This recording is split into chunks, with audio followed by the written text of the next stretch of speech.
ம்?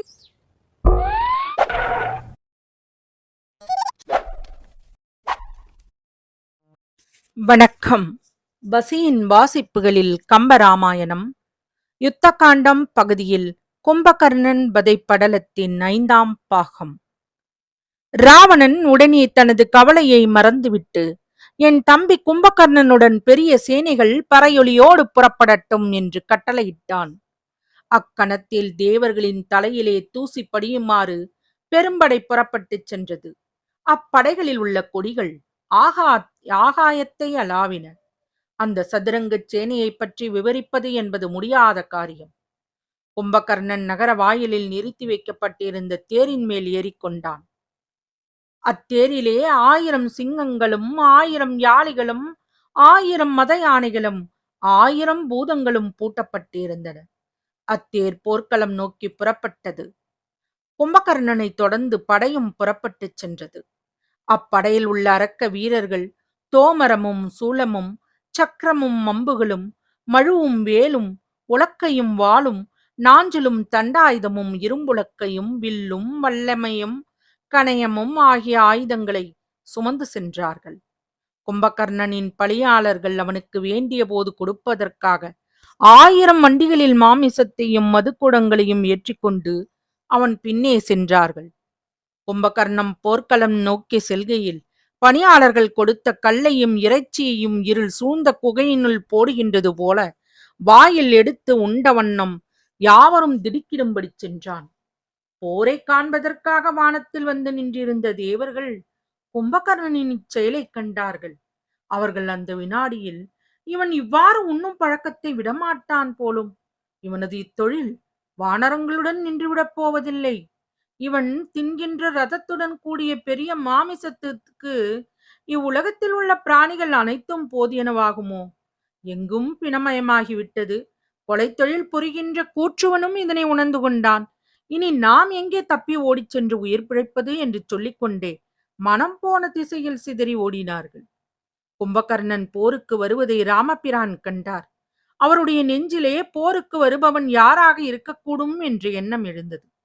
அவர் தமக்குள், விண்ணை தொடுகின்ற மிக உயர்ந்த இத்தேரின் கொடியிலே வீணையின் சித்திரம் பொறிக்கப்பட்ட வில்லை இந்த சிங்கக்கொடியாய் இருக்கின்றது, காற்றினும் கடிது நோக்கினாலும் ஒரே சமயத்தில் முழுதியும் பார்ப்பதற்கு முடியாத பெருந்தோற்றத்தை கொண்டவனாக இருக்கின்றான், ஆபரணம் விளங்குகின்ற மார்பையுடைய இவன் யாராக இருக்கக்கூடும் என்று சிந்தித்தார்.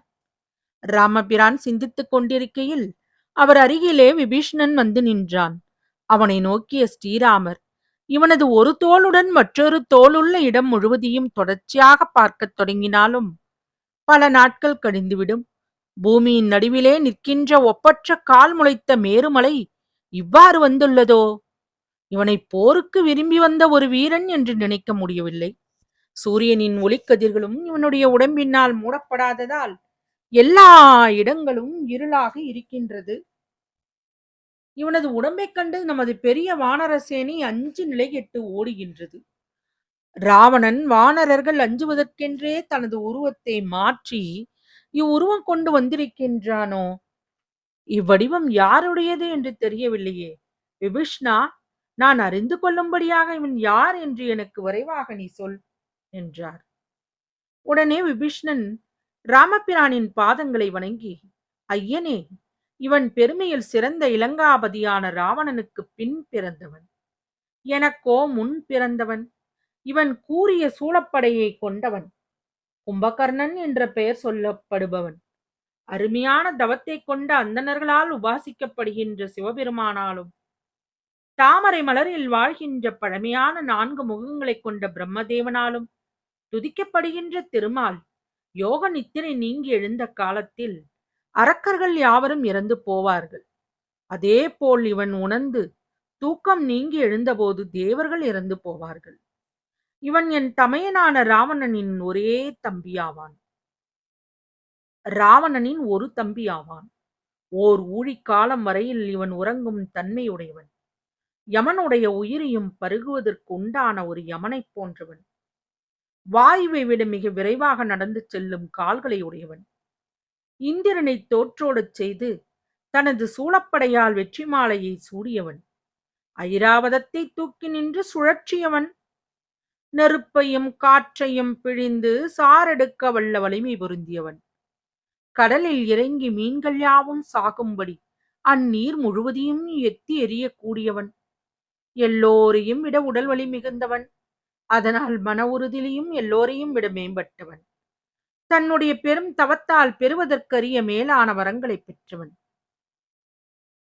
பல வகைப்பட்ட சாரியை திரிந்த காலத்தில் காற்றாடியின் தன்மையை பெற்றிருப்பவன். இவன் இது நாள் வரையில் தூங்கியதால் உலகம் பிழைத்திருக்கின்றது. இவனிடத்தில் தேவர்களின் வாழ்நாளை அழித்த சூலப்படை ஒன்று இருக்கிறது. அதனை இவன் கையில் கொண்டிருப்பவன். அந்த சூலத்தை சிவபெருமான் இவனுக்கு கொடுத்தருளினான். பிராட்டியை ராவணன் கவர்ந்தது முறையற்ற செயல் என்பதை இவன் நன்கு உணர்ந்தவன். ராவணனிடத்தில் பிராட்டியை உம்மிடம் கொண்டு விடுமாறு ஒரு முறைக்கு மேலும் புத்திமதி கூறியவன். தன்னுடைய வார்த்தைப்படி ராவணன் நடக்காததைக் கண்டதும் அவனை கடிந்து பேசியவன். ராவணன் தனது சொற்படி நடக்காததை எண்ணி இனி நாம் இறப்பது உறுதி என்று அவனிடம் கூறிவிட்டு உமது எதிரே வந்து சேர்ந்தான் என்று சொல்லி முடித்தான்.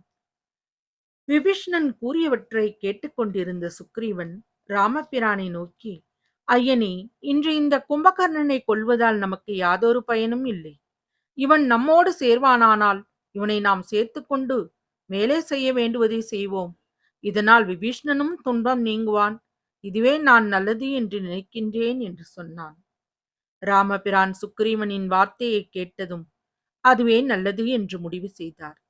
உடனே கும்பகர்ணனிடத்தில் சென்று இதனை தெரிவிப்பவர் யார் என்று வினாவினார். விபீஷ்ணன், பெருமானே, அப்படியானால் நானே கும்பகர்ணனிடத்தில் செல்கிறேன்.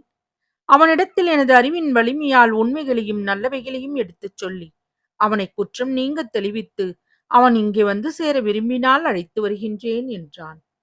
நல்லது, போய் வா என்று ராமபிரான் விபீஷ்ணனுக்கு விடையளித்தார்.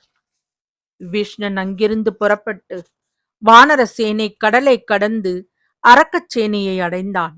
அவனுடைய வரவை கண்ட பணியாளர்கள் விரைந்து சென்று கும்பகர்ணனை பார்த்து, ஐயனே, விபீஷ்ணன் உம்மிடத்தில் வந்துள்ளார் என்று தெரிவித்தார்கள். தொடரும். வசியின் வாசிப்புகளை சப்ஸ்கிரைப் பண்ணுங்க, லைக் பண்ணுங்க, ஷேர் பண்ணுங்க, உங்க கருத்துக்களை கமெண்ட்ல பதிவு பண்ணுங்க. நன்றி.